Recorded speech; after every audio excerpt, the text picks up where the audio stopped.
up, world? It's the weekly episodic podcast that says what's right because it's right. Bringing to you and discussing the week's hottest topics in the form of current events, movies, entertainment, music, and sometimes sports. Sometimes.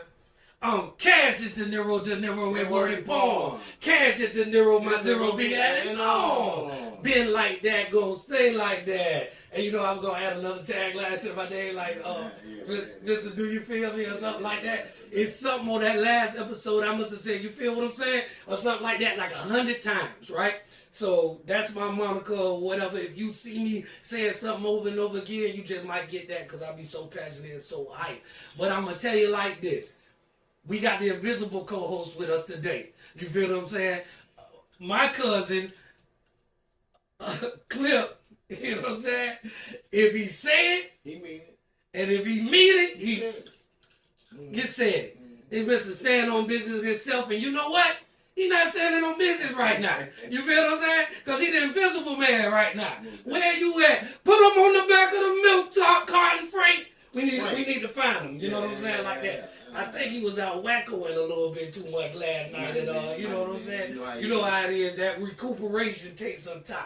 You know what I'm saying? Like that. So we looking for you, cuz. We're going to hold it down for you till you get back. But if you are a flat earther, a flirter. Oh, a flirter. Okay, all right. And you believe in different warp zones and different dimensions and conspiracy theories and all of that kind of stuff. You know what I'm saying? You want to holler at my next co-host. You know what I'm saying? He is the man, the myth, the legend, Skip Rock, a.k.a. Godsperm. Talk to your people, dog. What up, world? Okay, all right. So season 4. This is season 4, right? Episode 63, right? Right? 663.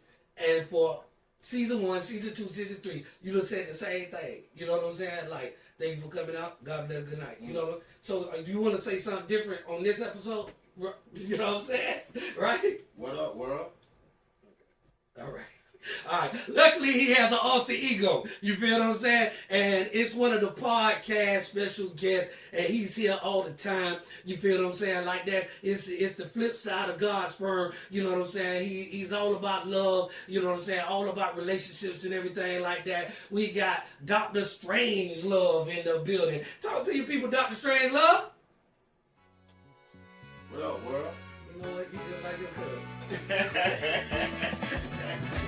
So what I need y'all to do is buckle up, strap in, because the South got something to say, you heard?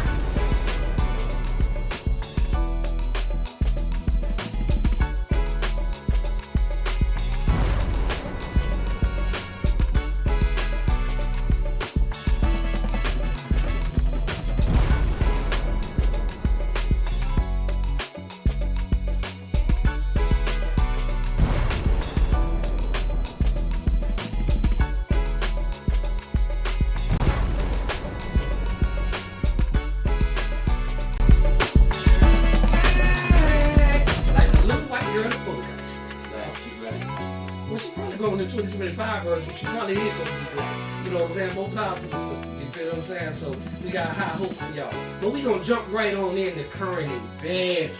And you know what I'm talking about. You know, you gotta get into it with me. Trump men trumping. Yes, you feel what I'm saying? Like that. The biggest thing, you know, today, probably tomorrow, it depends on whenever you see this. It's gonna be old news by the time this airs. But this is what's going on right now. Vladimir is meeting with Trump, and you know what the biggest question there's people dying, there's people getting blown up, losing mamas, losing daddies. You feel what I'm saying? Like that, people losing homes, houses. It's war. This war. Yeah. But do you know what the biggest, pettiest question that's on the table? I think it's Trump saying, "What does it got to do with me?" Of course, that probably sound like Trump, but I'm going even deeper and a little bit pettier than that, okay? Is this guy going to wear a suit to the meeting? That's what it's all about. Is he going to respect me and wear a suit to the meeting? Well, you feel what I'm saying? Well, from the former scene of not wearing a suit to the meeting, he will obliviate. Obliviate. I got you back. Obliviate you. Trump will. Yes. Yeah, absolutely. Now I'm gonna tell you like this. Dressed to impress. But I'm gonna tell you like this. Like when in Rome, do as the Romans do. Mm-hmm. You feel what I'm saying? Like this. I do believe that you should respect. I think, like one time, I think they had 2 meetings. One time he was in his military attire. I think that's okay. No, that's fine. I mean, that's a suit. Like, you know what I'm saying? For anybody. You know what I'm saying? Y'all agree with that? I agree. You know what I'm saying? You agree with that? A military. But then the second time he came in a tracksuit. No. And I could see how that could be considered as blatant disrespect. Yeah, because it's my house. You feel what I'm saying? In my house. You feel what I'm saying? You're gonna conduct yourself. And I'm gonna tell you like this, right? Like I was thinking, you know what I'm saying? I went to church yesterday, right? You know what I'm saying? And you know how when you're in the house of the Lord or whatever, you know, he can jack you up, change your tire. It was like when people come around and just have the mentality, I'm gonna do me because I'm me. Yeah, no. You feel what I'm saying? Like that. He say, in every situation, you'll find somebody who limit their rise in life or what they can get out of life. Because in every form of life, to move to the next level, you may have to edit yourself. You know what I'm saying? Like that. Like when I moved from the streets to corporate America, I had to edit myself. And I know I had to do it. I couldn't have the same street mentality, street protocol in corporate America. It wasn't going to fly. It was going to scare them people. You feel what I'm saying? And then they would have called me a cancer and got rid of me. Kind of break that down for me, because at the end of the day, they're the same place. So I'm trying to see what you're saying. Yeah, I understand that. I believe that they could be the same place, but they have different rules that are socially acceptable. You feel what I'm saying? Like on the block, I might be able to get in a fight. You feel what I'm saying? You run up to the guy that like this. That happens. I can't fight on the showroom floor right there. Gotcha. That's what I'm talking. I had to edit myself. Gotcha. You feel what I'm saying? Like that. So you know what I'm saying? Like so. Tell me how you feel about it. Do you feel like it's a great expectation on Trump, or is it a power move? You feel what I'm saying? At the end of the day, and that's what he needs to do, being the most powerful man on the planet. At the end of the day, you said it best last week. Mm-hmm. You might not like the president, but he is The president. That's right. So you got to respect the man's mind. What if you don't respect the man, you got to respect the office. Yeah. That's what you saying. You feel what I'm saying? This is not basketball where obviously change the rules and everybody get to wear jammies now to pre-game shows, after game shows. You know what I'm saying? This is like politics. This is the White House. This is the place of great expectations. Mm-hmm. You know, a high thought process place. So him asking you to do that, you got many suits anyway. Yeah. To come in there without a suit, you just disrespect him. Yeah, blatant And he's disrespect. not going for that. Yeah, blatant disrespect. He's not going for that. Because you got to look at from the littlest thing to the major things. If I see you being disrespectful on the smallest things, to get something like a war started, you're starting off on the wrong foot. You feel them? A war stopped. I mean, you're starting off on the wrong foot. So we're gonna go on because we still talk about the pettiness of Donald Trump. You know what I'm saying? Like I don't like, cuz don't like the man. I don't like him. I don't dislike him. You feel what I'm saying? Like at the end of the day, I'm the same way. I don't care. You feel what I'm saying? Like that because I think I like him more than I dislike him though. Okay, explain. Gangster. Okay. Like the gangster. And I like that. I ain't gonna lie, I like that. How do y'all as women feel about that? The way that he is as a president, you know what I'm saying? Like, I mean, you look at the pardons he's done for the black people. He's done more pardons for the black people than Obama did. You feel what I'm saying? Like that. So, I mean, this is just true factual life. Now, if we just don't like him, we just don't like him. That's your prerogative, my prerogative. How do you feel? He did it for a pat on the back is how I look at it. You know, he's Speak up a little loud. Oh, I'm sorry. He did it for a pat on the back. Okay. You know, he just seems like, prime example, I've seen people that go live, they're feeding the homeless people because they need some type of recognition. That's how I look at him. So Okay. that's what made me, as a person, not like him, black or white. I don't like All the that. publicity stuff. Yeah, and that's exactly what it is. A To publicity me, it's stunt. a publicity stunt, but Right. everything that he does. And do you think that it's because he come from entertainment? Absolutely. Okay, Absolutely. and that's really all he know? Yep, that's And all since he knows. don't know politics, then he gonna play the game that he know how he can excel at.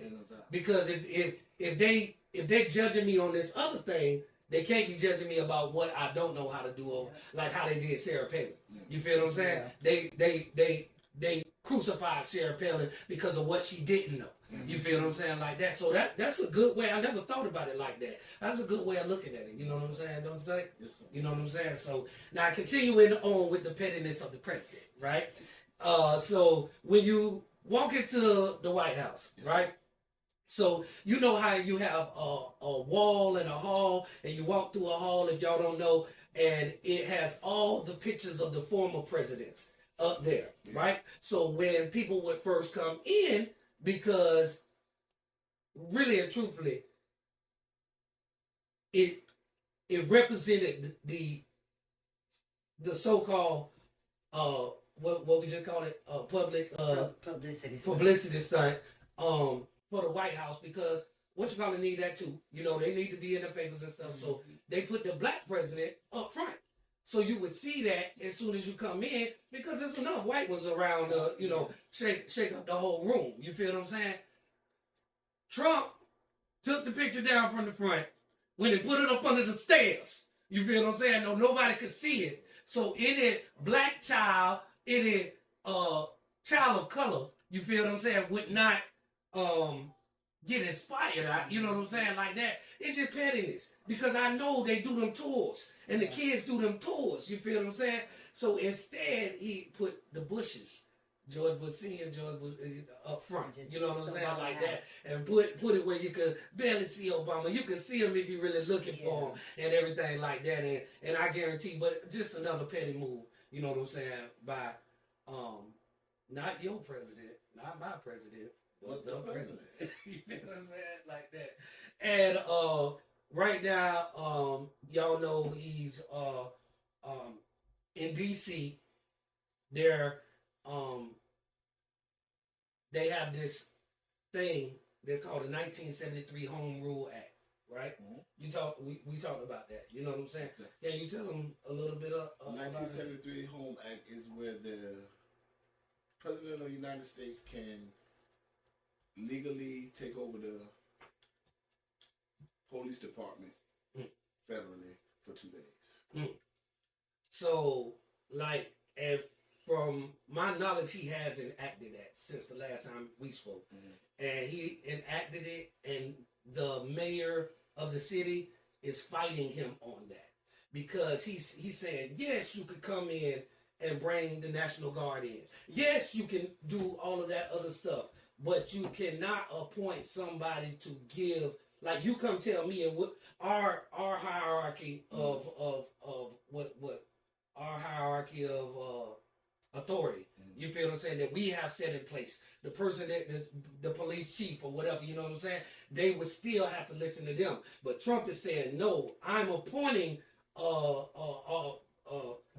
honorary police chief that's assigned by me, and all the policemen have to listen to him. That makes sense though if I'm doing what I'm doing. See, you understand what I'm saying? Like I already don't trust y'all. Seem like this is why I'm making this move. So why would I leave you in power? You know what I'm saying? I'm trying to put somebody in power that I can relate to and that understand me and understand my mission. Y'all might not understand the mission. So that's what's going on in current events right now. No, we got something else. Okay. I love it. Current events, we got South Carolina governor arrested in May. His name is Malcolm-Jamal.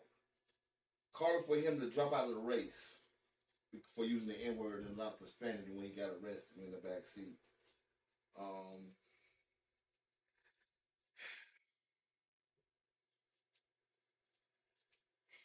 He said a lot of things in the back seat.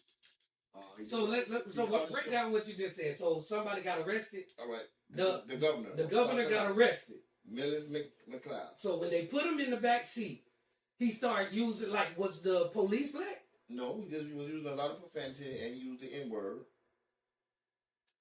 And he went on an unhinged rant, basically. You know Okay. He went on the Kanye West. Basically. You feel what I'm saying? Like that. I did what you talking about. Staying in the race. Says he's trying to blame it on a nervous breakdown, basically. I can't go for the nervous breakdown thing because later on he comes back today and he makes a speech. And his speech says that he will stay in the race. He told the people before the race even started that it was going to come for him and try to get him to drop out of the race. So now you're saying that I told y'all they was going to try to attack me and get me to jump out of the race, and here it is right now. This is what they're doing. Yeah, but did that's dumb as fuck because did that cause you to give them more ammunition exactly, to like this or whatever? Or did the exactly. truth really come out when you see the thing about it like this, man? I think of human beings like a sponge, right? You put this sponge in the water, what happened? Whatever it absorbs and you squeeze that thing, that's what comes out. Whatever's in you when you squeeze, and then no tighter squeeze than them handcuffs, baby. In the back of that police car. It gets even deeper because the first police report, the guys observed it felt like he was on drugs. Quite possibly. That's more what ammunition. the police felt like they now, it's your right to stay in the race. You feel what I'm saying? He's most definitely standing in the But race. the thing about it is that the voters, you need to get out there and make your voice be heard. Period. You need to do that. Because that's the only way things like this are going to be accepted or unaccepted. Yeah, no doubt. By you marching down there and making your voice and your vote heard, right? If you don't do that, then shame on you and shame on y'all. Because I guarantee you, if it was Duval, I'd be down there. Yeah, no doubt. You feel what I'm saying? Because at the end of the day, you're held to a higher standard, right? And these kind of outbursts or these kind of just showing your true character or whatever. They can't be. Can't be. I'm gonna tell you like they this. can't be allowed. One time I was doing a little time. I don't know I did time. Everybody know. Anyway, one time I was doing a little time. Say and the police came. The officer came with a complaint to the police about us, and he was like, "They doing this and they doing that." And he looked at him and he was like, "They're criminals. Why did you do what you did?" See what I'm saying? Yeah, so that's basically on the point what you was just saying. For sure. You gotta know how to act when you're in a certain space in life. I want to hear from the females over there. What y'all think? What y'all think about what he just said? Acceptable or non-acceptable? Let's start there. Thank you. Huh? You gotta speak up, Nene. It's non-acceptable. Okay, yes, ma'am. Nene, you the bartender. Did I do that right? Okay, we'll check later. The word nigga could never be accepted. Yeah, in no circumstances. No circumstances. And you gotta understand, when I was at Executive School. When I was at First Coast High School, it was way different now than it was when I was there. It's more white people now using the word nigga because that's all they hear. That's all they rap about. Their friends are all black friends. And I get it. You know, that's what you're around. But when I come around, I don't need you to say that around me. You know, whatever you say. You ain't got no pass. Yeah, there you go. You ain't got no pass. I don't care if your baby daddy black. If you ain't got no pass. Black, you don't have no pass to me because it's a level of respect. I work in corporate America too. So if I go to work, I can't call these white people crackers. Right. They get away with it. Right. So it's the same. To me, it's the same. Yeah, it's absolutely the same. It's equality. There you go. There you go. In a nutshell, and I love what y'all bringing to the table right now. So I'm gonna tell you like this: we gonna switch gears, and we gonna go to entertainment. You know, and it could be sports, it could be entertainment, all of that kind of stuff. You know, we just gonna breeze through it or whatever, right? So we have 2 preseason games. You feel what I'm saying? Shador, you know what I'm saying? Shador Sanders, you know, is the talk of the town. You feel what I'm saying? Like this or whatever. So the first game, you know what I'm saying? He won. They did great. They, you know, everybody. He rose to the level that we expected of him. You know what I'm saying? Very humble when it comes to interviews and all of this other kind of stuff. Regardless of how arrogant you think he is, to play on that level, to be in that position, there's a little level of arrogance that is needed. People need to understand that arrogance and confidence are 2 in the same. Man, they're tied together. They're tied together. And I'm going to tell you like this, right? Man, I've been loving the 4th quarter podcast with Cam Newton. Cam Newton, he played that position. You're going to hear what he has to say about the situation. He always has something good and exciting and theatrical, you know what I'm saying, to add, you know, to it or whatever. So I salute you, Cam, or whatever, man. We seeing you out there in the podcast land. We see you beefing with Gilly. Yeah. You beefing with Gilly. You feel what I'm saying? But it all make for good ratings. You know what I'm saying? Like that. So back to Shador Sanders. So the first game, he was 14 out of 23, 138 yards passing, 2 touchdowns. You feel what I'm saying? Like that. Man, we applaud you. You feel what I'm saying? That's your debut, baby. Nobody can ever take that from you. You did great. Because when the ball is in your hand, you just got to excel. You feel what I'm saying? And you did that. Now, from my knowledge, I ain't the spokesman. The spokesman happened to be the invisible man over here. So I'm trying to work through it the best way I can. My man over here know about it. But so I'm going to ask you, I'm going to refer to you. Is he hurt? Is that the reason why he didn't play in the second one? They say he was hurt. You talking about Shador? Shador. I really don't know. I can't answer that. Okay. I haven't seen that with me myself. So I heard he was hurt. I asked Kush the clip the other night. They say he hurt. Okay. You know what I'm saying? Like that. So he wasn't able to play in this one. The backup quarterback or the third string or whatever they are, the fourth, third or second string, because he was the fourth string. Yeah. Right? Yeah. So the third, so one of them got in, right? White boy. You feel what I'm saying? And he threw some interceptions, and you know what I'm saying?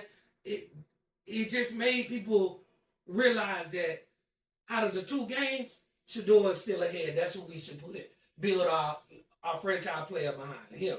You feel what I'm saying? And I wanted to tell you something that they were bred for this.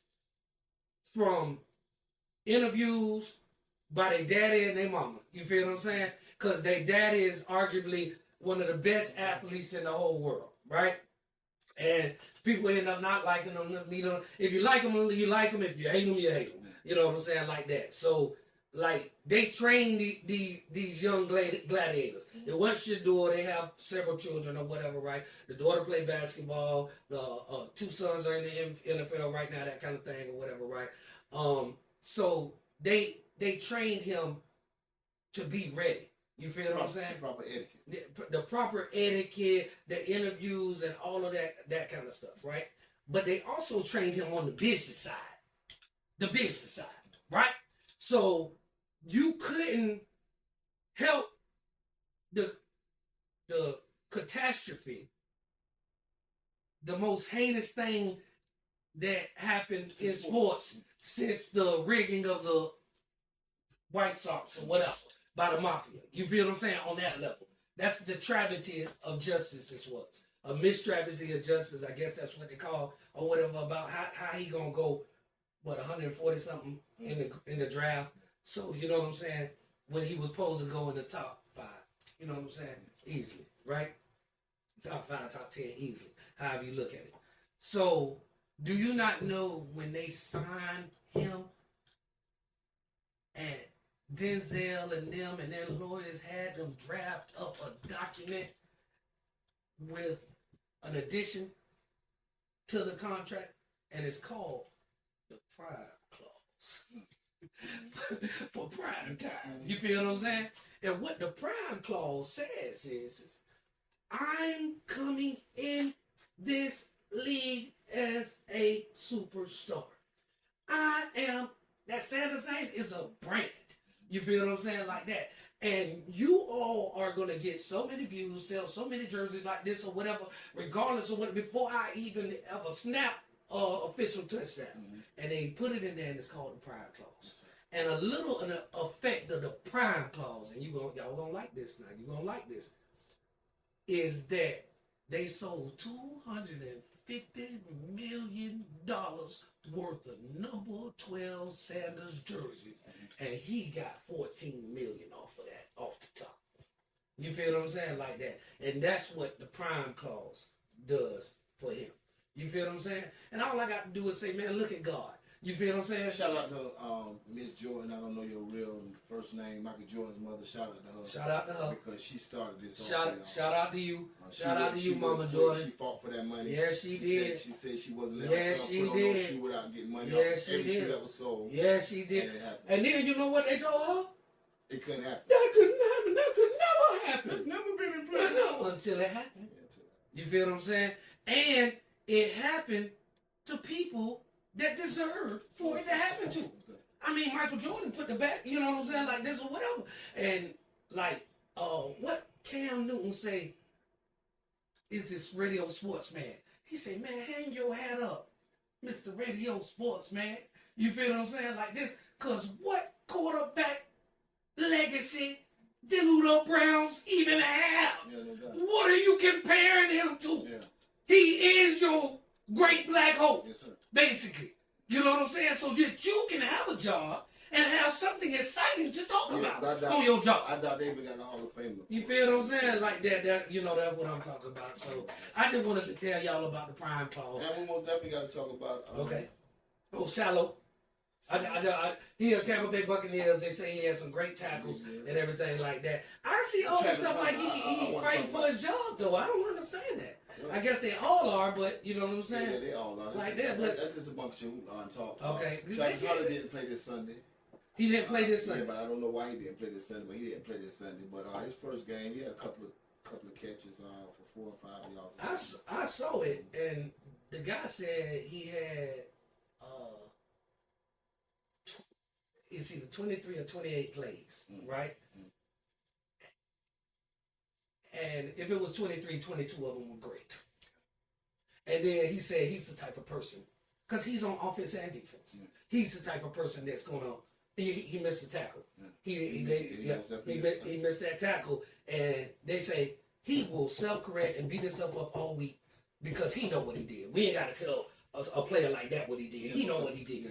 You feel what I'm saying? And I like that kind of commentation. I just like him as a young man. I'm watching his love for the game.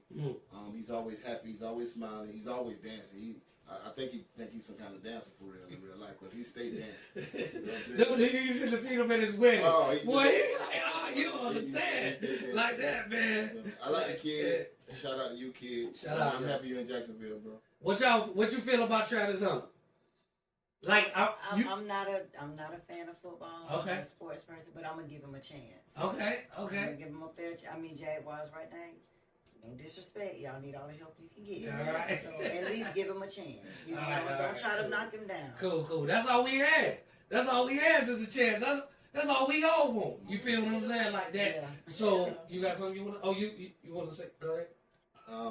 It was still an entertainment, because it's really not about sports. Yeah. We know because so what I got for entertainment today, I got something from little Yachty. Little Yachty got something he put out for the blogs and all the people listening. It's not going on. They don't know whether it's going on the album or not. He was just releasing a song of his that he did. But in the song it says, "I put my knee up on her neck, and I went George Floyd." Close friend Stephen Jackson of George Floyd told on his interview, he told Yachty, "You whack, your rap's whack, and if you say anything about him again, then we come to see." And this is a basketball player, a street basketball player. His brother came, and his brother said that people got to be careful of what they say out their mouth, because it sounds good in your head, but it doesn't sound good when it come out your mouth. And he said he really didn't have to say anything other than that, because when Stephen Jackson talks, most people listen. So he ain't really have to say much of nothing after that. But like, that's a dumbass line. Like another thing Stephen Jackson said, you guys, something we didn't do. Y'all talk about death and people that died in y'all raps a lot. Like, that's the most disrespectful thing on the planet. I don't know what y'all got going on, but y'all need to correct the situation. Maybe us as fathers and men, maybe we failed somewhere, did something. I don't understand what's going on, but it's weird, and y'all need to get y'all life together when it comes to disrespecting each other in these raps. We had to, just think about those rap guys we had. Little Pop, Young and Ace, Fulio, Queso, all of. If y'all come together, that's like the biggest dynamic duo that y'all would ever seen. Like, y'all would have took over the whole industry, but y'all was too busy, smoking on each other. So y'all need to get your life together in those spots, man, because disrespect of a dead one is tacky. Very tacky. What you think about the situation? What you think about what he said? Well, I'm gonna tell you like this. I know Lil Yachty, right? And he a buster because he hang around busters. Yeah. right? And I'm gonna tell you like this: his best friend Drake. His best friend Drake. Yeah. Period. Yeah. Y'all already know how I feel about Drake. Yeah. So you know what I'm saying. That ain't my cup of tea or none of that. I don't know him personally, but I'm just judging you off. You're a celebrity, so I get to judge you off of the things that you do. You feel what I'm saying? That's the product. Be like, oh, you don't know me? No, man. You put yourself out here to the world to see. And there's certain celebrities out there that don't waver. You feel what I'm saying? Like Muhammad Ali. You feel what I'm saying? Like nobody gonna be able to really say something really, really bad. Now, you know what I'm saying? You know, that's arguably like womanizer, whatever you might say or whatever, but you're gonna have more good and triumphant and historical things that this person did than bad things. You feel what I'm saying? Like this. I think by him being young, I really don't think he meant any harm. No. I just think he wasn't thinking. You know what? Common sense ain't common. Yeah. But at the end of the day, we are held accountable by every idle word that comes out of our mouth. Because you ain't no child. You a grown man. That's what you feel what I'm saying? You 30-some years old. You 30. You know what I'm saying? You a grown man, bro. You feel what I'm saying? And you have been awarded success and fame. And with great power come great responsibility. You feel what I'm saying? You can't just be willy-nilly out here like this or whatever. Say somebody who really loved you and came up and checked you for real. You feel what I'm saying? Like you gotta stop playing with people and playing with stuff and playing with your platform. You got a platform, stop playing with it, man. I can't honestly remember where George Floyd is from, but those dudes in his city, they upset, man. Yeah, for sure, bro. For sure. They book you for a show out there, then what you gonna do? You feel what I'm saying? Because that's how they play. You know what I'm saying? I'm telling you like this, man. People playing chess, not checkers. You feel what I'm saying? So, like, we pray for all of y'all, but this game, you know, it ain't $1 million worth of game, but it's game. You feel what I'm saying? You need to take heed to it or whatever. Also, well, you got me kind of fired up about that one. I'm like, also entertainment. I got somebody to deal with. The dealer? Yeah, I got somebody to deal with. Do you know who the dealer is? Diddy, I'm assuming. Okay. So the dealer just won his civil suit against the girl, Sarah Rivers. Okay. The one that was on his show that accused him of assault, battery, and false imprisonment. And the list goes on. That ain't the little white girl, is it? No, it's a black girl. It's a black girl. Yeah. Okay. And the list goes on. Now a judge has thrown out 21 of the 22 claims that were filed against him. Well, he won the big boy. The only lawsuit, the only claim that they didn't take out was claim 15. And claim 15 was a gender. In New York, they got, it says here, seems to have been dropped. Count 15, gender violence law in New York is the one that's still pending. But that's in appeals court. And the judge say whatever happens in the appeal court, he's waiting for that season in the appeals court. So the thing about it is, it's gonna cost him $300 million. All of this stuff. It ain't gonna cost him his life, and that's what he was fighting against. But it's definitely gonna cost him up to $300 million easy. You feel what I'm saying? Like that. Some people gonna get paid. Some people gonna lose it. Lawyers gonna eat up most of the money. You feel what I'm saying? Like that. It's gonna cost him something. But whatever happens to him, he has the victory of all victories. You feel what I'm saying? Like this. Because when you a hustler, you can make the money back. You feel what I'm saying? Like that. And he didn't get to where he is without talent. Without, you know what I'm saying? Regardless of how horrible of a man he is or what he did. You know what I'm saying? That's between him and God as of now. You know what I'm saying? Like that. And how that go. He still was talented. You know what I'm saying? Business savvy and all of that kind of stuff or whatever. So you can get the money back. You can't get your life back. You feel what I'm saying? Like this. When somebody come in from a car accident or whatever, I say, man, don't worry about that car. You feel what I'm saying? Like that. You know what I'm saying? We can replace those at all times. You feel what I'm saying? We can't replace you. You know what I'm saying? So at the end of the day, he got his life. You feel what I'm saying? Is that it for the dealer news? Yeah, that's it. All right, I'm going to move on in because I'm going to speed on right through this because basically we had some celebrities who died, who passed away or whatever, right? And basically tell a little something about each one of them or whatever and how we feel about it and everything like that. And that's just how we feel about it. You feel what I'm saying? Like when you live a life, you know, they say you got a born date and you got a death date. That little line in the middle is your life, is what you did. And what people can expect of you is on that dash. You feel what I'm saying? So, like, first of all, we're going to talk about Hulk Hogan. You know what I'm saying? Like, the reason why I bring up Hulkster and Hulk Hogan is because it was ironic that if y'all can't tell, we black. You feel what I'm saying? We black and we proud. You feel what I'm saying? And Hulk Hogan came up easily being a lot of black people hero. You feel what I'm saying? And then when he was caught on tape being racist and everything like that, it just, just like your man and the politician. You feel what I'm saying? So his daughter, Brooke Hogan, was dating black men, right? And he tried to tell her, I ain't messing with you more. She said, don't mess with me no more. Because you ain't going to tell me who to date. I ain't with your little, country, rebel flag, back in the days mentality. You feel what I'm saying? I'm going to date who I want to date. And it was a black man. You feel what I'm saying? So she stopped messing with him altogether. And when he died, she stood on business. She said, don't call me for the funeral. Don't call me for the reading of the will. Don't like this or whatever. And me and my daughters, I got a lot of children. Me and my oldest daughter, we just got reunited. We weren't ever separate like that, but it was a little bit between us, and I'm so happy. Shout out to Caitlin and Cache. You feel what I'm saying? And all my kids, but I'm so happy. You know what I'm saying? Because, they've been in our life our whole life. You feel what I'm saying? I'm so happy that I was able to see them. My daughter's having a baby. I went to a baby shower, my oldest daughter. You know what I'm saying? Like that. So baby Alex, can't wait to get her, right? She's going to be a Libra. She sound like a proud grandfather, you know what I'm saying? But moving on, and I don't ever want that. You got Emma, you don't ever want that kind of thing, you know what I'm saying, like this or whatever, right? Like, what do you feel about that? Do you think she still on business? Do you feel like she should have took the money now? It's her prerogative. First and foremost, I'm going to say fuck Hulk Hogan.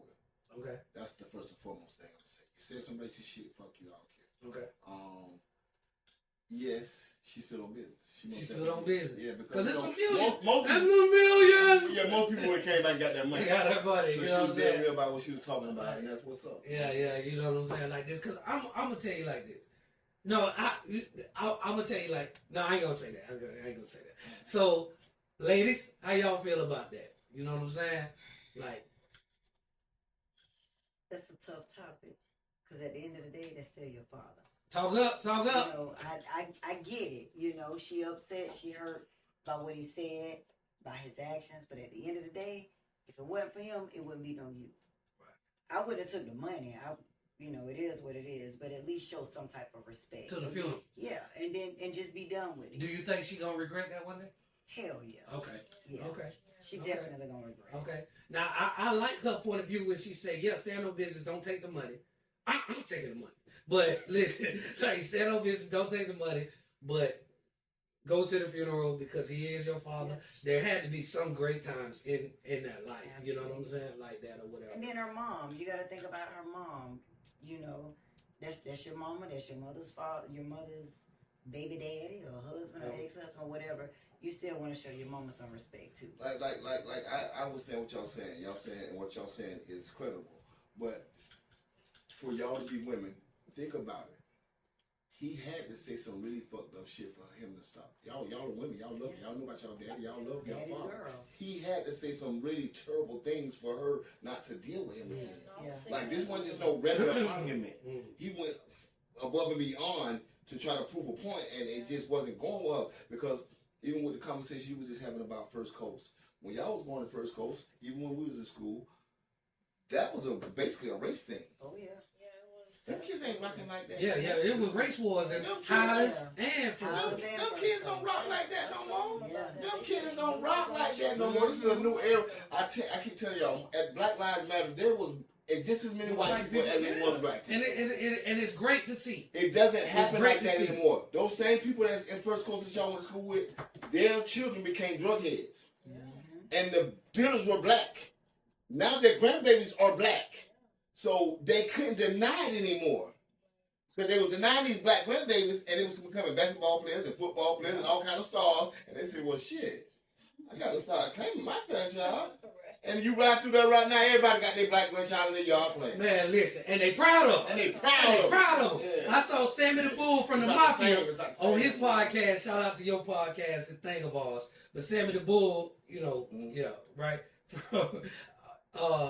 He quick to tell somebody, I got a biracial granddaughter. Yeah. And I love her, you know what I'm saying? Like that. Yeah. Because. And he's Italian. Where they come from, that's unorthodox. What? Like, they define the arts and everything about their culture, how they were brought up, and the old ways. If you're racist right now, you just dumb. Yeah. Like, that's yeah. You know what I'm saying? I had an old Italian guy tell me that, saying, like, you just ignorant. You can't just move. You really the Walking Dead. Yeah, you really just the Walking Dead, because you a dead man walking, because you definitely not living life, because life ain't like that no more.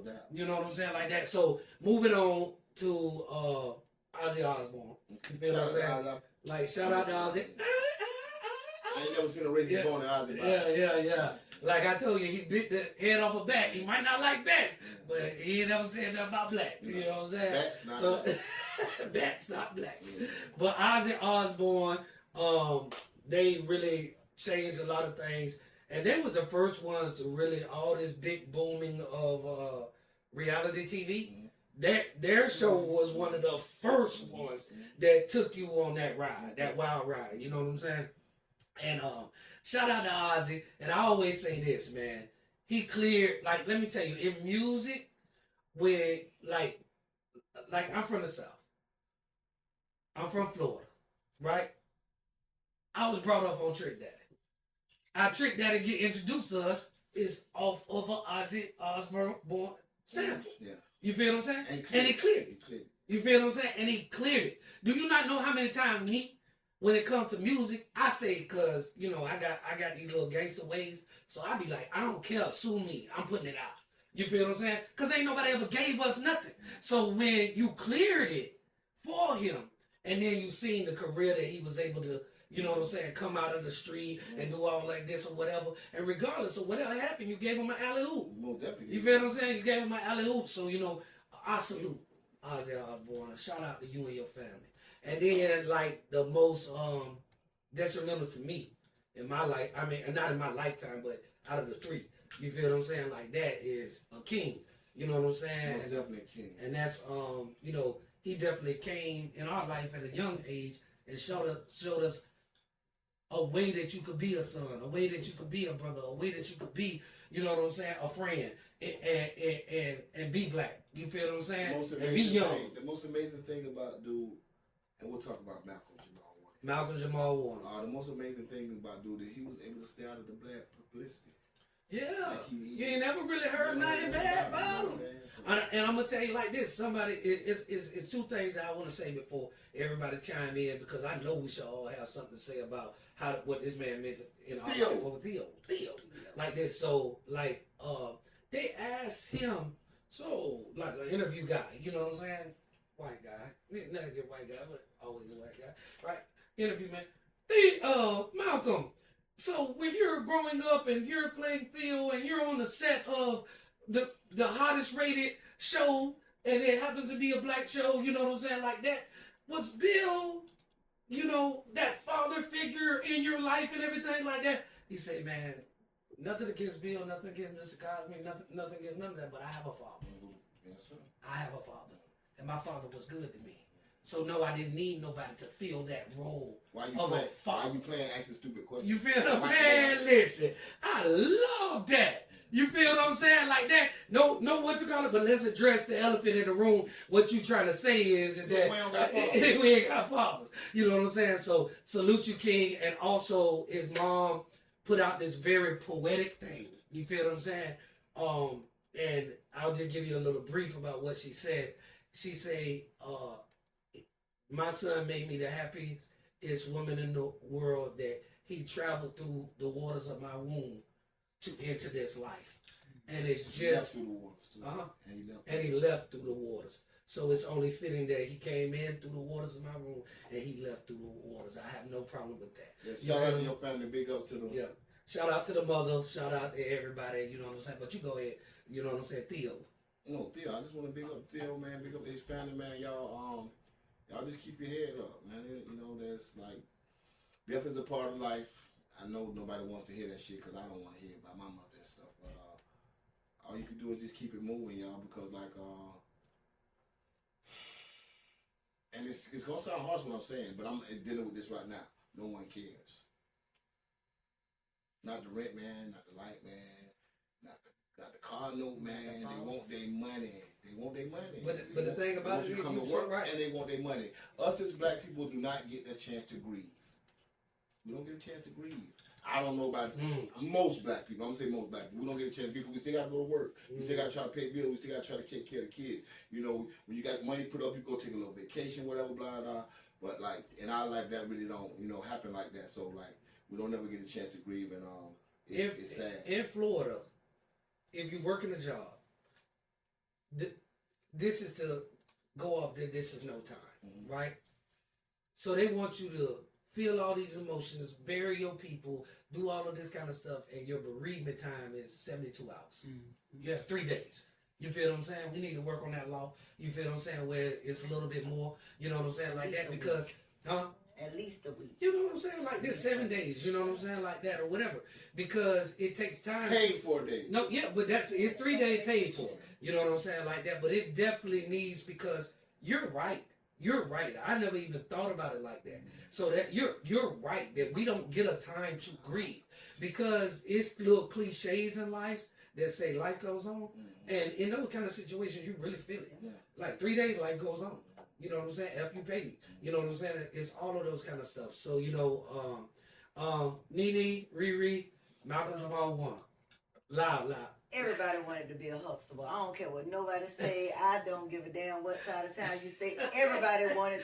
You couldn't tell me I wasn't a member of the Huxtable. Okay, all right. Everybody wanted to be a Huxtable. All right. Like when I heard the news, my first mind, we started going up, be like, well, damn, somebody set him up. Yeah. You know what I'm saying? Because I'm like, how you this big and grown this age and you couldn't swim? So it's a lot about it, but I've never had anybody personally that passed away from drowning, but it hit home because hell, I can't swim. And everybody that knows me, they know that my fear is bridges. I don't like to go across the bridge. You from Jacksonville? Born and raised. Been in swimming lessons and all. Still can't swim. Damn. So that type of stuff scares me. You know what I'm saying? But I'm not gonna. I don't know if he could swim or not. But those kind of things will take out the strongest swim. Oh yeah, well, absolutely. Nature is uncontrollable, so you can't do that. You know what I'm saying? Like that. So it's like in those kind of situations, he can't swim either. Yeah. You feel what I'm saying? Like that. He just, cause once it catches you, they really say that when the thing is going like that, you gotta swim at an angle. You gotta let you out. No, this is what they say. They gotta, instead of swimming against the current, more people will like that. You know what I'm saying? They say that. Like with all that going on, I know that's easier said than done. You know that's what I'm how my saying? cousin died. We was about 11. We used to jump off that bridge right there at Palmdale. So for real? Yeah, he was jumping in swim all the time. And he jumped in and got caught in one of those, I guess you call it a cyclone or something, and he died like that. So shout out to the Warner family, and right now what we're gonna do is switch gears to a new segment of our show, and it's the South Got Something to Say Beauty of the Week. Broadcasting live from the couch. Yes, right? Yes, You know what I'm saying? Yes. First of all, we want to say welcome to the show. We would like to thank you for joining us. It's an honor and a privilege to have you representing the first edition of the South Got Something to Say Beauty of the Week. And let me tell you like this. When we talk about beauty, we ain't just, it's definitely physical, but we're not just talking. When we're talking about beauty, we're not just talking about booty. When we're talking about beauty, we are not just talking about booty. Okay. Yeah. So, like, the thing about it is we looked in our community, and me and my co-host were in awe of the strength of the black woman. You feel what I'm saying? Like that, because if you have eyes to see, you can see it all around you. You know what I'm saying? And we're blessed to have eyes to see. And it could be physical, it could be educational, it could be entrepreneurship, It could be motherhood, you know what I'm saying, like that. It could be a plethora of things that make you beautiful, because you're not just beautiful on the outside, you're beautiful on the inside, from the inside to the outside. Because you cannot have a beautiful inside and have a beautiful outside, and that can easily make you ugly. You feel what I'm saying? And that's not what we have live on the couch today. Yes, you feel what I'm saying? So I want to thank you. I want to introduce our viewers all out there in podcast land to the South Got Something to Say Beauty of the Week. I want y'all to give a round of applause and welcome Nene the Bartender. Hey, Nene, how you doing? I'm great. Welcome. Are you ready though? Yeah, Are you ready? We got some questions. One more little step. Okay, no, bro, I'll sit with you. Okay, I'm ready. Before the questions start, I need to know like what you do. What you got going on? Oh, that's the So first I question. do a lot. Oh, that is. Yeah. I'm sorry. Oh, okay. So It's the first question. okay. So I own my own. I am the owner and operator of Nene the Bartender Babe LLC. Okay. Where every drink is mixed with a kiss. I bring the bar experience to you, literally. Hey, you also a saleswoman. I see how you did Oh that. yeah, you saw that picture. Look, Hey, that picture, I know that right. So, Nene the Bartender, right? So, since we know what you do, Nene, like, what kind of dreams and aspirations you have for your business and the future? Okay, I am a mother of two daughters. My oldest daughter, she's now 26, and I kind of laid down a foundation for her as well. So this is not just something that I love and a craft. This is also my passion. This is my baby. This is something that I want to create generational wealth for both of my daughters. Okay. And, for their generations to come as well. Respectable. I need to know how did you get started in this business? Woo! Let me take another sip. I'll take another sip too. That and what's the best? Smoking like a true bartender. That and what's the best drink that you make? How did you get started in this business, and what's the best drink you make? All right, so I started around 2022 helping out a classmate at a restaurant. She said, hey, I need somebody to come in and bartend, come and do it. And I was like, okay. So I started liking it, ended up taking the classes, doing the certifications online, and it literally, when I tell everybody, it was a blessing that happened in my lap. Because it's something that started out just doing a one-day brunch turned out to be an awesome home business, and I love it. Okay. My custom drink, I don't have a name for it, so if y'all can think of a name, let me know. Some people call it the panty dropper. Some people call it the ooh-wee. So I don't know, have me again, and I'll make you one. The panty dropper. The panty dropper. That's probably what it's gonna be. But corporate America side that I try to lean more towards. I got to kind of clean it up. Mm-hmm. But that's pretty much how I started. It kind of landed in my lap. Did the certification. I bartended at a few nightclubs here in Jacksonville. I won't mention names. I don't want nobody to get no. But I did a few nightclubs. But I primarily, like my dude always tell me, you're not a club bartender, which I'm not. I specialize in private events, corporate events, retirements, weddings, anything that I can get my name out and keep my face clean in the streets. The clubs, if that's what you like, you do what you do, but that's just not, that's not for me. See, I love live from the couch, right? And I love people like you, because it's so crazy how you answer some of the other questions in the question that you're answering right now. So all of y'all in podcast land, if y'all missed it, you're about to hear it again. All the viewers or whatever.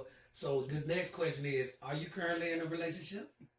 And what kind of qualities do you look for in a man? Ooh. This is where it gets juicy, folks. You know what I'm saying? This is where we give you the lowdown to the showdown.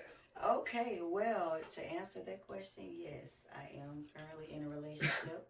Shout out to my DJ babe. I ain't even got to drop no names. Okay, you know. But qualities of a man, I really just look for loyalty and honesty. Everything else will pretty much fall in line. I even told him in the beginning, because we started out as friends. We knew each other for 25 years. So getting to know him now on a partnership level is something totally different. But I always say, just be loyal and be honest. Everything else will fall in line. Okay. All right. So that's good game for y'all. You feel what I'm saying? If y'all looking for a girl or a woman, excuse me, like Nene the Bartender, then you better take heed and understand what she needs. You know what I'm saying? Period. You got something? I got something. All right. So when you're not working, what is the ideal way for you to unwind and relax? Eat. Speak up louder, Nene. Eat. I love to eat. If you know me, you know I love to eat. I'll do a dirty pot in a minute. Crabs. Listen. Okay. Okay. I love to eat. Okay. And then I love family too. I'm telling you. So my family means a lot. Everybody knows. I'm a mother of two. I like to do the beach thing. I like to do crab boils with my family because we black. We like seafood. Okay. So most importantly is spending family time. Okay. That's time that you can't get back. You know what I'm saying? So I'm gonna eat. I'm a cooker. I love to cook. I love to eat. I love to entertain. Okay, we got just a couple more questions. Okay, just a couple. We was gonna play this game, but I don't think we're gonna do that right now. We're not gonna do that right now because we got a lot still going on. But we're gonna start from the live from the count, introducing a game. But I think these questions are great too, right? For all my male viewers that are intrigued or interested in a woman like yourself, how do you like to be approached by a man? And like this, I mean, they listening to you. Like they all is. They like, you know what I'm saying? Like, because sometimes men just don't know. They don't know. You know what I'm saying? Like that. So this is a little learning curve. So what you got? So come to the woman blood raw.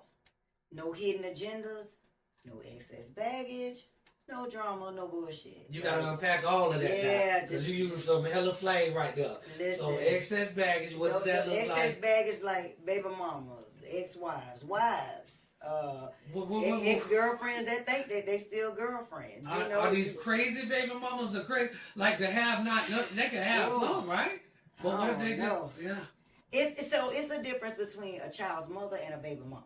Yeah, you're right. You know what I'm saying? Exactly. Like I can deal with somebody that have kids and that child's mother because that means and they're co-parents. There you go. I was just gonna say that means they're co-parents and there's no ties.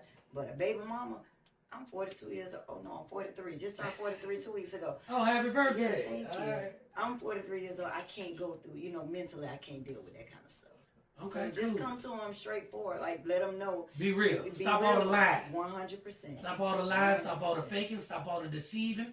You know what I'm saying? Don't do that. Bamboozling. Let her straight. No hidden agenda. No hidden agenda. Flip a rock, then let go. Okay, now, Nene, the bartender. After they approach you, describe what you would consider to be the perfect first date. Ooh, so you want to laugh? There is no such thing as a perfect first date. Okay. It's not. And I've always thought that it was. So me and my guy, you know what our first date was? Famous Amos on Main Street. I love Famous Amos.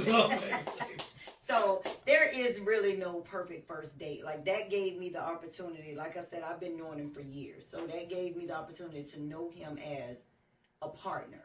Versus just a friend. So don't try to go all above and beyond and be trying to take the chick the Chop House 13 and all that, and then you on an Applebee's budget. You know what I'm saying? Yeah. Like, be straightforward. I don't need all that extravagant stuff. Yeah. You can take me to the crowd place and I'm okay. I know communication is key. Go somewhere where you can, you guys can get to know each other, communicate with each other, and get everything off your chest. Just the two of you. All right. Well said. I like that. Y'all listen up, viewers.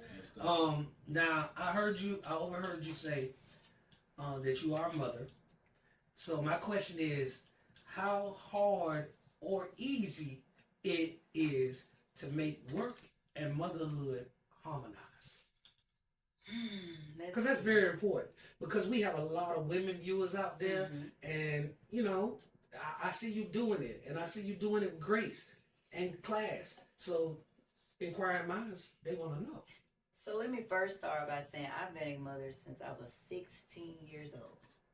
So my oldest daughter and we basically grew up to, like, we raised each other, if that makes sense, And so it takes a lot of time management, if that makes any sense. Because not only do I own my mobile bartending, but I also bartend on the side for Bottles Inc. And then I work full time as well. So it does take a lot of time management. Like, you have to strategically plan your day every day. I can tell you what I'm doing in 2 weeks from now. Okay. Everybody can't balance that, but it does take a strategic aspect, you know, as far as what am I going to do today? What do I have to do today? What do I have time to do? Because you still want to have a free time. You still want to be able to be a girlfriend or a boyfriend, you know what I'm saying? But then I also go to the gym. And like I said, and I work. So I try to squeeze all of that in. It's not easy. I won't tell you that it's easy. I make it look easy. But one thing I do every morning and every night, I'm going to pray. Amen. You know, if nobody else, I know I can't do this by myself. Okay. So I'm going to always ask God to guide my footsteps, guide my children's footsteps, you know, because my 26-year-old, she has a life as well. Prayer's going to save the day a lot of the time. Oh, absolutely. The reason it's going to save the day a lot of the time because, like she said, she knows what she's doing next week. Wrong answer. Life don't go like that for real. Like, things happen. So, like, that prayer that you gave up to the Lord, He'll see you through on those times when things can just happen. The monkey wrench get thrown into the plate. You know what I'm saying? So, I love your answers, though. So I'm going to say that I totally agree. I totally agree because I totally agree with what both of y'all are saying. Like, both of y'all. To merge what both of y'all saying, the word says, write the vision down and make it plain. Right? So then I saw this show, and they was like, if you're not living life off a calendar, then you missing pockets of life. You feel what I'm saying? Like that. But they say, when you do write the vision down and make it plain, realize that you got to leave room for Holy Ghost override. You feel what I'm saying? Because life gonna be life. You feel what I'm saying? And I seen this on the show, and the dude say, man, you know, life got some hands. You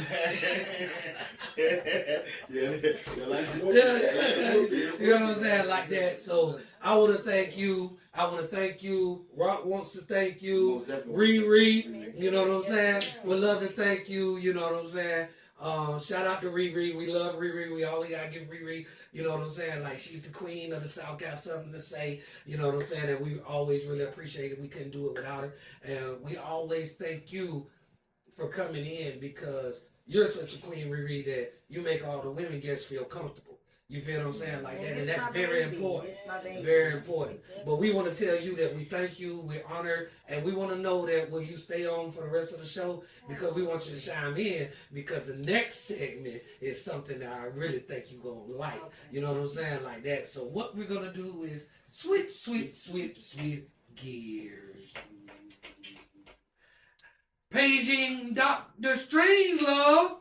Dr. Strangelove. You're needed to the operating room. Dr. Strangelove. Y'all give it up for Dr. Strangelove in the building. What up, world? How y'all doing, man? Everybody doing, man? Dr. Strangelove coming with some So Funkified this week. I was sitting at the house thinking, and I was like, damn.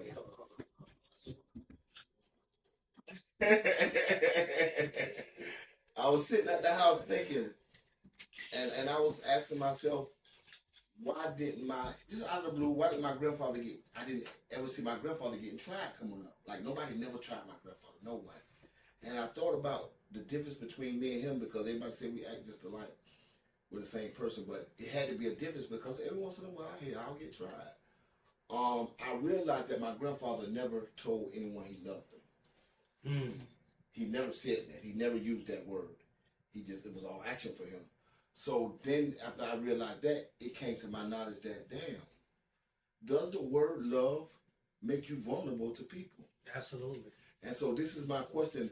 Does the word love make you vulnerable to people? And why does it make you vulnerable to people? Why don't they respect the word love? It seems like when you says that, it just gives the next man to say, got their ass now. So I'm just trying to figure out, like, how y'all feeling? What's y'all thought process on that? I mean, like, you want to go first, Nene? I will. It does make me vulnerable. Talk up, Nene. The word love means a lot. I don't play with it. I have people that say, you know, when we leave, hey, I love you too. It's the difference between love you and I love you. So yes, it does make you feel vulnerable and very, very weak to a certain extent, because it's almost like I'm giving you too much of me, if that makes sense. So I don't use the word lightly. If I tell you I love you, I love you. No doubt. It's no, I'm not playing. But then, you know, from the South, I'm from Jacksonville, born and raised. So I've always heard that growing up from both sides of my grandparents, my mother and my father. I've always heard the word I love you. So it's a lot. It is a lot. It does, to answer your question, yes, it does make you very, very vulnerable. Yeah, it's not a word that you give to everyone. That's what I'm learning. It's one of the most powerful words in the English language or whatever. You know, every kind of language you're speaking or moray, whatever, right? And when you say it, you are being the epitome of vulnerable to whoever you're saying it to, right? You're giving them a glimpse of the softer side of you. You feel what I'm saying? Like, nobody tries to attack a fortress because it has a huge brick wall around it. They got to go plan, plot, and strategize to get in there, lose men, lose lives, and they got to think twice before they go into there. You feel what I'm saying? Yeah. But if it's opened up and it's all beautiful, like you're welcomed in, then even the unsavory of characters will walk through those gates. You feel what I'm saying? And the unsavory side of any individual. So when it's great to be vulnerable, be wise, you feel what I'm saying, when you're being vulnerable with somebody, but it also is a responsibility on the hearer to not take advantage of this. And that's why I was going with it. Like this, that's the problem with me. Like, why? I'm not just saying everybody. I'm saying why? Why do people take that and run with it? Why do they take the inch and make it a mile? Because when I say I love you, I meant that. I meant that for good, and you meant it for evil. But the Bible says what God meant for good. You know, He was gonna make it for what. But like, it really doesn't make sense to do that to someone. Because like, if I tell you I love you, if I say, "Hey, bro, I love you," why would your thought process be, "Damn, I got it now," or "I could do this and He'll forgive me," or you know what I'm saying? I don't think that a lot of people don't think as diabolical as that. Okay. But the world has trained people to be selfish more than selfless. Narcissistic behavior. You know what I'm saying? And it easy. Everybody has that. You're not gonna do that. Everybody has that. I don't care what no one says. Who in here don't care about themselves? Who in here don't think of this shit? Somebody raise their hand right now if they don't think of this shit. That's being narcissistic, y'all. So let's go. And I think the world, the television, what we watch, what we see, what we listen to, and everything, it trains us to, you better get ahead while you can get ahead, and oh, the world's out to get you, oh, they're gonna get you, so get them before they get you, type mentality. You feel what I'm saying? And I think that we're so trained by that we respond in that way even without thinking. But when somebody opens themselves up to you, then you need to be like, what I told you today. I said, man, I don't want to hurt Shorty. That means that she done told me she loved me, and even if we're not together, I don't want to play with her. I don't want to give her any false hope. I want to move correctly with her, because I don't. That means that as somebody who's been told that, I'm handling that with care. I'm handling what you have given me. I'm honoring what you have given me, because I don't take it lightly. Yeah. You feel what I'm saying? We're going to call that growth. Yeah, we're going to call it growth. Because you know me for a long time. You know me, so yes. Growth, yes, absolutely. Like when my wife first got together, she used to sometimes, say things about dudes that she used to be with. And I used to tell her, like, I was him once. I was. Every man was him once, you know what I'm saying? But we learn as we go along, you know what I'm saying? And I don't mean when I say him, I ain't never whooped no woman ass or none of this shit here. I'm just talking about I was a cheater. I was a conniver, a deceiver. I was with him once, you know what I'm saying? So growth and age, it teaches you a lot of things, and it teaches you how to move. And that's just what he was explaining just now. Yeah, so, that's how I feel about it, because at the end of the day, that's a great question. You feel what I'm saying? Because I always love this segment, because I don't care who you are, you in a relationship. Yeah. It could be some kind of relationship, some form of relationship. It could be a father-son, a father-daughter, a daughter-mama, you know what I'm saying, like that, cousins, you feel what I'm saying? Man, oh my God, like, oh my God. And all these relationships are the same. And y'all don't get it twisted. All these relationships, the bottom line, all of these relationships are the same. Because, I guess it's Usher. Love's not, is when you're in love alone. Like, to love someone and you're not getting the love back is like the most depressing and terrible thing on the face of the planet. No, absolutely.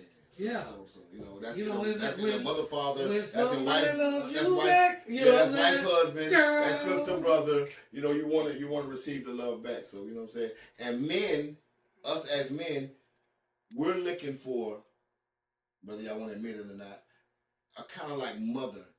I don't mean the word mother that we want you to take care of us like a mother. We're looking for the unconditional love that a mother would give. What I mean is, when I kill somebody, I'm gonna go worse than that. When I rape this girl and kill her, when I go in the courtroom with the shackles on, I walk in the courtroom, when I look back there, my mama gonna be sitting back there. This is the type of love that men look for from women.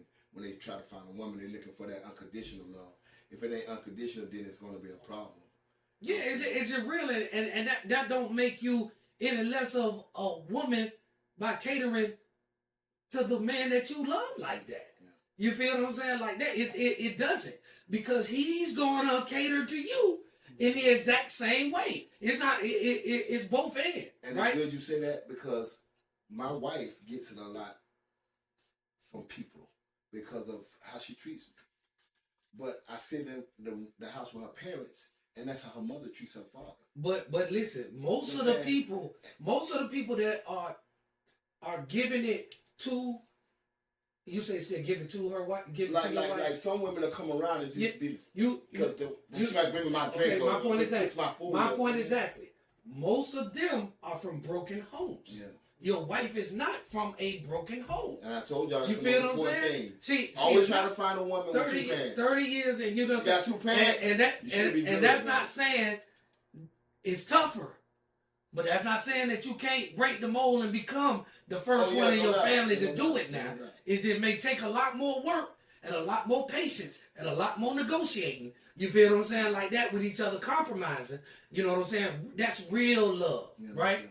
And I'm going to tell you like this. When we talk about, I love this segment because it's not just a man like this. We're a podcast. We're hosts on a podcast. But just like you've seen us, we've known each other forever. 30-something years, 40 years, something like that, crazy, right? Since the 5th grade, 3rd grade. You feel what I'm saying? Like that is crazy, right? And, we have disagreements. And the reason why we have major disagreements is because we're very, very vulnerable with each other. Like, we know we ain't gonna do nothing to each other like this or whatever. Bring somebody else in so I can fight them. Because, you know what I'm saying, it's just not gonna, we best friends. We've been together through so many things over those 40 years or whatever, right? And I'm gonna tell you, it hit me today. I hit a text, and like, we're growing as a podcast and business and everything like that, and men at the same time. And I said, man, it hit me, stop getting mad and running away. God told me to, man, y'all realize how much y'all love each other. And y'all stand on that. You feel what I'm saying? Like, you're not going to stop messing with him. You're not going to stop messing with Kush, even though you want to sometimes. He ain't going to stop messing with me, even though he want to sometimes. You feel what I'm saying? Like that. So let's lead with love. And he said, show the viewers how much y'all love and respect each other. And learn how to disagree. You got to learn how to disagree. You feel what I'm saying? Because everybody mind matters. Yeah. They used to have this thing back in the South that say, respect my mind. You feel what I'm saying? Like that, because a black man mind wouldn't respect me. So they would say, respect my mind. You know what I'm saying? Like that. And we know we respect each other's mind. We think we the smartest people, like, we're so smart. You know what I'm saying? Like I'll come and ask him some questions just knowing he's going to have an answer to it. Or he know how to tap into the Holy Ghost real good to get the answer that I need. You know what I'm saying? However it happened. But that relationship question about love, like God was saying, lead with that, respect that, and honor that, and act on that. And let that be the fabric that this thing is built up for. Let that be the cloth that is cut from. And you know, the bottom line to the question. Did that make sense, y'all? Yeah.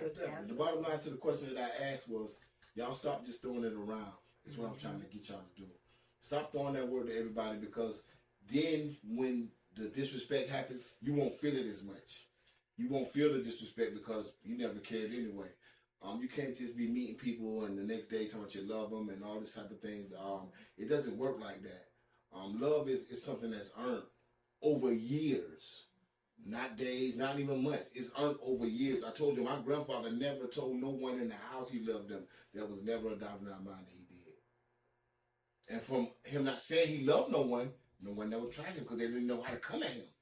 If he said he loved you, then you tried. But he never said it, so it's like, oh shit, I ain't gonna try him because this dude ain't even never told me he loved me, so I don't even know what to do right now. But a motherfucker that has said that to you, you'll try something. And I think that was the difference with my grandfather. And that just brought me to that subject. And I thought about that last week. And I just wanted to ask the show and just see how the panel. And well, I applaud you. I love the segment. It was good. It was very informative. It was thought-provoking. Yeah. Those are the things that I look for in a good segment. And you did your thing, Dr. Strangelove. You feel what I'm saying? Tell Skip Rock to step up the game. You know, Gil Osbourne. But you did your thing. Hey, Skip Rock, step up your game. So I want to tell you like this, man. In closing. Right, you know what I'm saying? Like, in closing, I want to say that, man, I'm slipping on my pimping.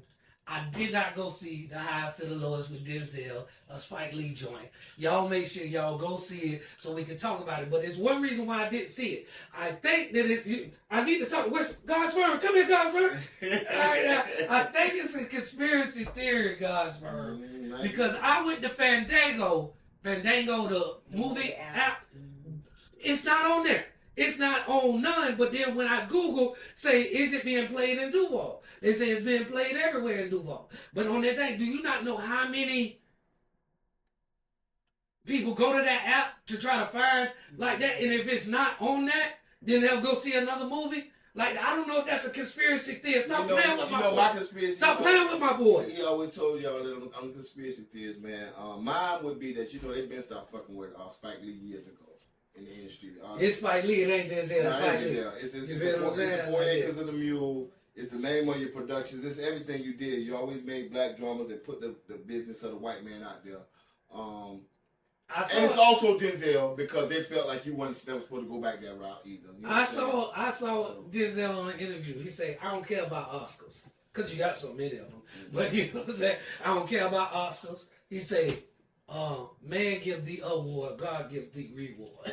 You know what I'm saying? I like Denzel. You know what I'm saying? Cool. But only somebody with Oscars could say that. No, what I said he got Oscars. You know what I'm saying? Like that. But he should realize that I got these. Nobody can tell you something ain't nothing than somebody that got it. You know what I'm saying? How you gonna tell about that? Oh, I got it. Because money ain't everything is the truth. Yeah. But a poor motherfucker said that. Yeah. You know what I'm saying? Nobody really said that. So now, as far as The Highest to the Lowest, y'all go check that out. And I also saw Denzel on the interview saying, man, they said, what do you feel about the cancel culture, right? He said, I don't care nothing about being canceled, right? You know what I'm saying? Because, you know what I'm saying? Like, I ain't no follower. You feel what I'm saying? Like that. That don't mean nothing to me. You know what I'm saying? I'm not a follower or whatever, right? I'm not going to put myself in a position where you can't cancel me. Denzel's so funny. The reporter asked him on Gladiator 2, did he kiss a man? He said yes. And he did. It was so funny because he said yes, though. Because in his head, you stupid motherfucker, what made you ask me that? Like, I'm this age now. I done been through all these movies. You think I'm kissing a man at the end of my career? Yeah. So he said yes, and the dude believed him. But next he interviewed the director. And he asked the director the same thing. And he was like, what?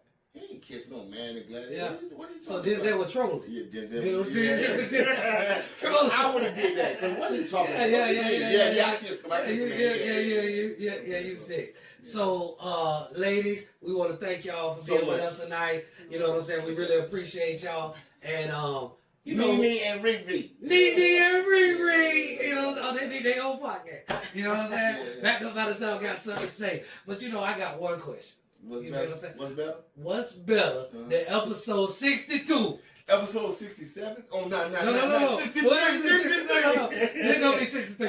So what's better than episode 63? Episode 68. No, just playing episode 64, baby. Yeah, we'll see y'all next time. Love y'all, man. Thank y'all so much, man. We appreciate y'all.